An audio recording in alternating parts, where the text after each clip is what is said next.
The night she almost died, she was doing the quarterly accounts.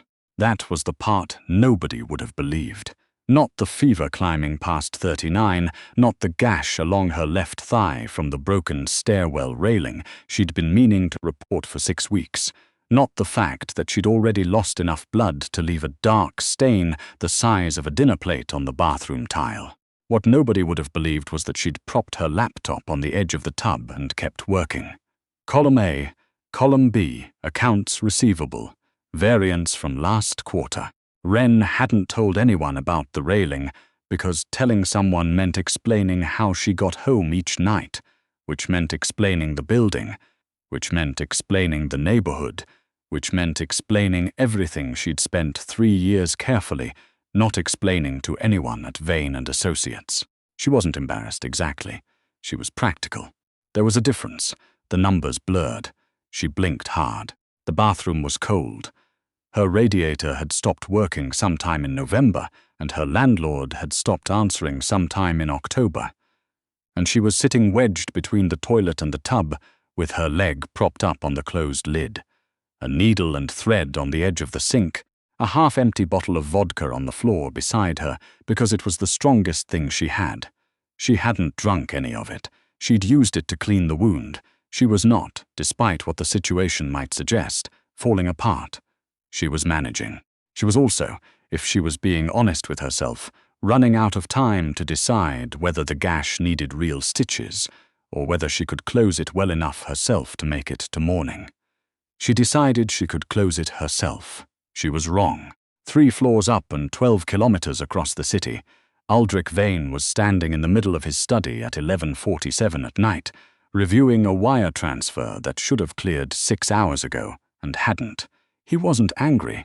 Anger was a waste of heat. He was simply noting the discrepancy, filing it somewhere cold and exact in the back of his mind, behind the 7 other discrepancies he was currently tracking, behind the name of the man who'd generated 4 of them, behind the date he'd circled in his head for when he intended to resolve that particular problem permanently. He lived the way a ledger worked. Clean columns. Nothing carried forward that didn't have a purpose. His phone rang. He looked at the screen. It was Doyle, his second, his driver, his shadow for the last 11 years, which meant it was either something that needed his attention or something that needed his signature. Doyle did not call for social reasons. "She didn't come in today," Doyle said, without preamble. Vane looked up from the transfer. "Who your accountant?" "Wren. She sent the morning files at 7, same as always, but she hasn't responded to any messages since noon. Mabry tried the office line 3 times. Wren didn't miss messages. That was one of exactly 4 things Vane had noted about her in the 2 years she'd worked for him. She didn't miss messages. She didn't make errors in her figures. She didn't ask unnecessary questions. And she looked at him the way someone looks at a door they're not sure is locked, with the working assumption that it probably is, and the private intention of not testing it today. He found that last quality extremely useful. "She's remote today," he said. "She was remote today," Doyle confirmed. "But it's quarter close. She's got the consolidated report due for Mabry by 8 tomorrow morning, and she hasn't touched the shared folder since noon." Vane set down the wire transfer. Wren not touching the consolidated report at quarter close was the professional equivalent of the sun not rising. She had delivered that report on time every single quarter for 2 years, including the quarter her building had a gas leak that evacuated the block, including the quarter she'd had what she described only as a personal situation that he'd never asked about, and she'd never elaborated on, including the quarter his previous CFO had been arrested at the border with $40,000 in cash and a fake passport, and the entire financial infrastructure of his operation had needed to be restructured in 72 hours. She'd done it in 68. "Address," he said. Doyle read it out. Vane was already reaching for his coat. The building was exactly what the address had implied. Vane had driven through this part of the East End before, had driven through it the way you drive through weather, with a particular kind of flat attention, registering details without letting them settle. The buildings here had a specific texture of neglect. Not abandoned exactly, but exhausted, The kind of tired that accumulates over decades and doesn't lift. He stood outside Unit 14 for a moment. The hallway smelled like mildew and something fried. The overhead light was out, not burnt out, he noted, but the fixture was missing the bulb entirely. He'd stepped around a broken railing at the second-floor landing that had been jury-rigged back into place with what appeared to be zip ties and optimism. He knocked. Nothing. He knocked again, harder. Wren. A sound from inside. Not a voice, more of a shift. Something moving, or trying to. He wasn't a man who did things without cause. And he wasn't a man who did things carelessly when he did them. He'd been called calculating. He'd been called worse. He tried the handle. Locked, as expected, and then he looked at the door, and the door looked back at him, and he made a decision the way he made most decisions, which was quietly and without announcing it to anyone. It took him 40 seconds. Doyle, at the end of the hall, did not look surprised. The apartment was small and very cold and very dark and extremely clean. That was the first thing he registered. How clean it was. A single plate on the drying rack, books stacked with the spines aligned. A pair of shoes by the door, positioned at exactly the same angle. It was the apartment of someone who controlled everything they could control, because everything else had already been taken from them. He found her in the bathroom. She was on the floor between the toilet and the tub, one leg propped up, a laptop open on the edge of the tub with the screen still lit. The quarterly consolidated accounts, 2 columns incomplete, and she was very pale. Not the kind of pale that means tired. The kind that means something is wrong in a way the body can't keep pretending isn't. There was blood on the tile. There was a needle on the edge of the sink. She'd passed out. Or nearly. Her eyes opened when he said her name.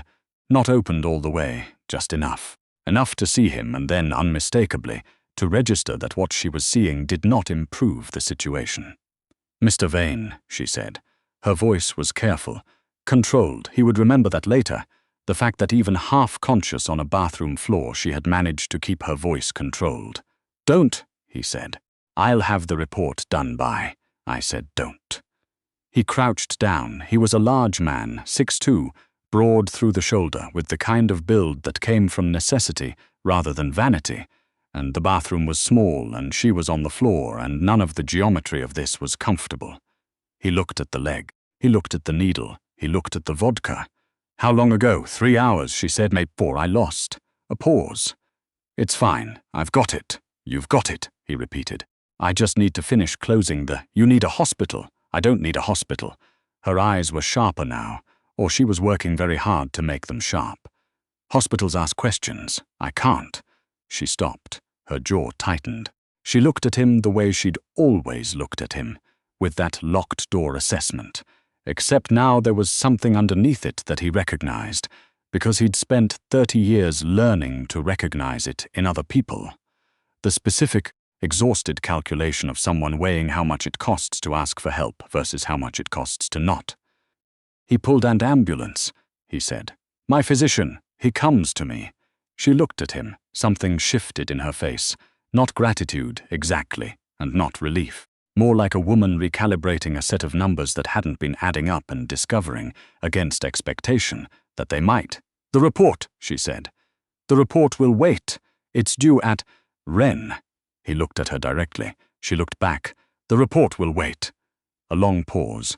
Then she closed the laptop. His physician was a compact, precise man named Oduya, who did not ask why he was being called to an East End apartment building at midnight to treat a wound that should probably have been addressed 4 hours earlier. This was one of the things Vane valued about him. He assessed, he treated, he reported results in the same flat, factual register that Vane used himself. "She needs fluids and rest," Oduya said in the hallway, afterward. "The wound is closed. It wasn't as bad as it looked. These things rarely are. But she's running a temperature, and she's borderline dehydrated, and she's been pushing herself in a way that—" He paused. "She mentioned she hasn't had a day off in— How long?" Oduya looked at him. She wasn't sure. Vane went back inside. Wren was sitting up against the bathroom wall, the ivy line taped to the inside of her elbow, her color somewhat improved from the gray-white it had been 40 minutes ago. She was also, he noted, looking at the laptop. "Again, don't," he said. "I wasn't going to." You were absolutely going to. A pause. The corner of her mouth moved. Not quite a smile, something more reluctant than that. He pulled a small case from his interior pocket and set it on the floor beside her. She looked at it. There's a phone in there, he said, already set up. If anything changes tonight, Doyle's number is in it. I'm not going to, if anything changes. He looked at her. This is not a negotiation. She looked at the case. She looked at him. The locked door expression again, except the door was not open exactly, but the lock had shifted. Why are you here? She asked. It was the first real question she'd asked. He respected that she'd waited, that she'd let him help her before asking, rather than using the question as a way to avoid being helped. Your report is due in 8 hours, he said. She watched him. That's not why. He looked back at her for a moment. He was not a man who said more than was necessary. He was also not a man who lied about his arithmetic. No, he said. It's not. He moved her. He'd made the decision in the time it took Oduya to close the wound. Looking around at the apartment, at the missing bulb in the hallway, at the zip-tied railing, at the single plate on the drying rack, and arriving at a conclusion with the same flat precision he arrived at all conclusions. The building was not safe. The cold alone, the absence of working heat in the middle of a February that had already sent 3 people to the hospital in this neighborhood, was sufficient reason. The rest was simply additional evidence. She protested, of course. She was very good at protesting. I'm not going to your house, Mr. Vane. Estate, Doyle said from the doorway. I'm not going to your estate, Mr. Vane. You need heat and rest, Vane said. You have neither here. I have a blanket. You have 1 blanket and a broken radiator and a door that a reasonable person could open in 40 seconds. He paused. I know because I just did. She looked at the door. She looked at him. She looked at the IV line still attached to her. This is not a normal employer-employee situation, she said. No, he agreed. It isn't. You can't just, I can do most things I decide to do, he said. This one is not complicated. Doyle had already picked up her laptop bag. Wren looked at the bag, then at the door, then back at Vane, and he watched her do the arithmetic, the same arithmetic she'd been doing in the bathroom. What this costs, what the alternative costs, and he watched her reach a number. I want access to the shared drive, she said. I'm finishing the report tonight. In the morning, he said. Tonight.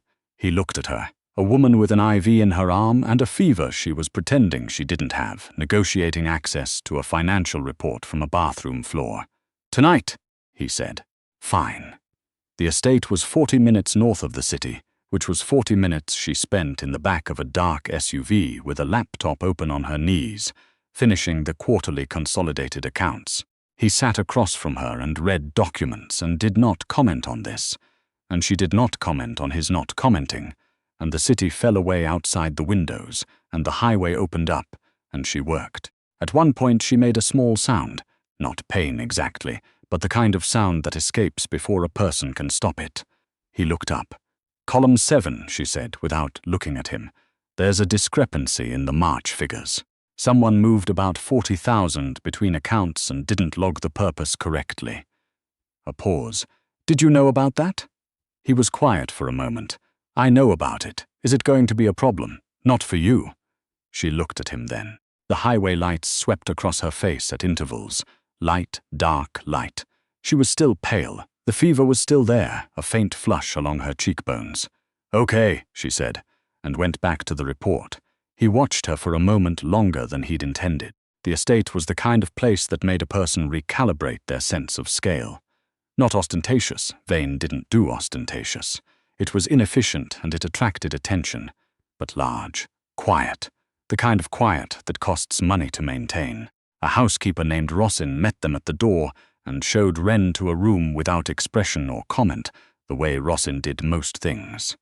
Vane had chosen his household staff the same way he chose most things, for precision, for discretion, and for the quality of not requiring explanation. Wren stood in the doorway of the room and looked at it, the actual room, with actual heat coming from the vents, with an actual window that locked properly, and she did something that he hadn't seen her do in 2 years of observing her from a careful distance. She said nothing, not the controlled silence she used in meetings, not the deliberate quiet she used when she was processing something and didn't want him to know she was processing it. Just silence. The kind that has some feeling underneath it. "The physician will be back in the morning," he said. "Rossin can get you anything you need." She turned. "Mr. Vane, yes, I finished the report," she said. "I send it to Mabry, and then we go back to being." She gestured slightly. "What we are." He looked at her. He knew what she was asking. She was asking for the shape of this to stay manageable. She was asking for the ledger to remain legible. He understood the impulse completely. "The report first," he said, and went to his study. She sent the report at 6:52 a.m. He was already awake. He slept 4 hours when he slept, and usually less, and he saw the notification come through on his tablet. At the same moment, Mabry's acknowledgement arrived 14 seconds later. Complete. No errors. The March column 7 discrepancy flagged with a notation that was technically neutral, and also reading between the lines, quietly correct about 3 things he hadn't shared with her. He set the tablet down. She'd been working all night, with a fever, with a leg that Oduya had stitched closed at midnight, in a house that was not her house, at a desk that was not her desk, on a laptop that she'd carried out of that cold apartment in an IV bag with the same flat determination she brought to everything. He thought about the single plate on the drying rack, the shoes positioned at the same angle, the books with the spines aligned, the specific discipline of a person who has organized what they can, because everything else has already been organized without them. He thought about the way she'd said, "We go back to being what we are." The careful precision of that. The way she'd already, before the night was even over, started building the line back up between them. He'd spent his entire adult life working in columns. Debts and credits, what a person owes and what they're owed. He knew the arithmetic of most situations before they finished resolving. He couldn't quite get the arithmetic of Ren to resolve. She was in the kitchen when he came downstairs. Not eating, she was standing at the counter with a mug of tea, still in the same clothes she'd arrived in, looking out the window at the grounds. The morning was grey and flat, the way February mornings often were in this part of Ontario, and she looked, not small, exactly, but still, way a person looks when they've been running for a long time and have stopped, briefly, and don't quite know what to do with the stopping. He poured himself coffee. He stood at the other end of the counter. For a moment, neither of them said anything. "The report was complete," he said. "I know. I sent it. The March figures," he said. "Your notation." She turned her mug in her hands. It was technically neutral. It was also technically correct. "I know things I'm not supposed to know," she said, simply, without apology.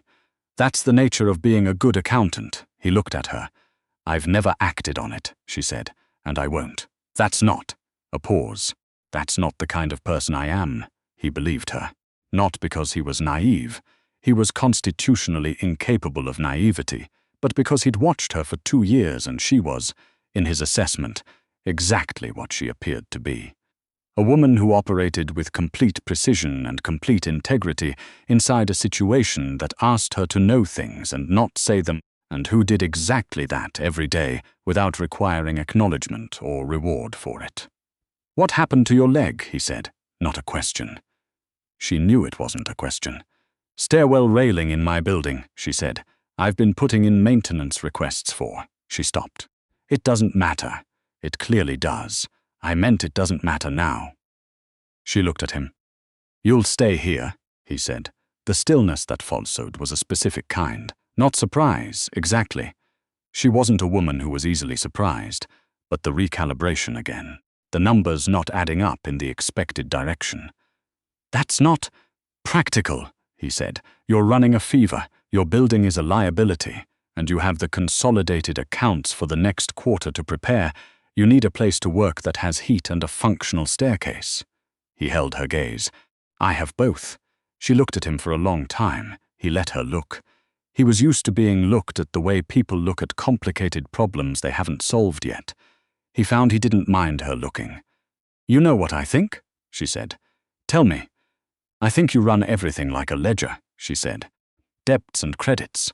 What goes out, what comes in, what people cost you, and what they're worth." She tilted her head slightly. But I don't think that's all this is. He said nothing. I think, she'd said more quietly, that you drove across the city at midnight because you were worried, not about the report. She paused. About me. The kitchen was very quiet. Outside, the grounds were grey and still. He picked up his coffee. He looked at her over the rim of the cup, and she looked back, and he thought about columns and margins and the specific texture of a number that doesn't resolve no matter how many times you run it. Finish your tea, he said. Oduya will be here by 9. It was not an answer. She knew it wasn't an answer. She turned back to the window, and there was something in the line of her shoulders, a small, deliberate softening, that told him she'd heard everything he hadn't said. He found that he didn't mind that either. Oduya pronounced the fever broken by 10:30. The wound was clean. She would need to stay off the leg for at least another 48 hours, which she received with the particular expression she used for information she intended to acknowledge and then tactically ignore. Vane told Rosin to move the desk from the east sitting room to the bedroom she was using, so she'd have a proper workspace. He did not tell Wren he was doing this. He simply arranged it, the way he arranged most things, quietly, without announcement, with the expectation that the outcome would be more useful than the explanation. She noticed when she came back upstairs. She stood in the doorway for a moment. Then she sat down, opened her laptop, and got back to work. He stood in the hallway a moment longer than he needed to. It wasn't something he had a name for, exactly. It wasn't something that fit in a column. He'd spent 35 years building a life where everything had a column, where every decision had a purpose, and every person had a function, and every outcome could be traced back to a calculation that made sense. He was very good at that life. He'd built something real inside it, something that ran on precision and discipline, and the understanding that sentiment was a form of debt.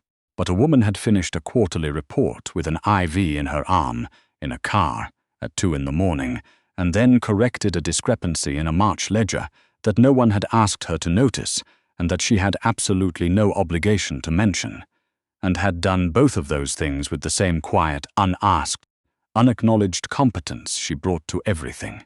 He didn't know what to do with that. He knew, with the same flat certainty he knew most things, that he wasn't going to stop until he figured it out. He went back downstairs. He thought about the quarterly reports to come, and the cold building on the east side of the city, and the single plate on the drying rack, and the specific way the morning light had fallen across her face when she'd said, "That's not the kind of person I am." He believed her then. He believed her now. He thought, not for the first time in the last 12 hours, that he was going to have to revise a number of things he had previously considered settled. That was, he supposed, the nature of a good accounting. You followed the numbers where they went, even when they took you somewhere you hadn't planned to go, especially then.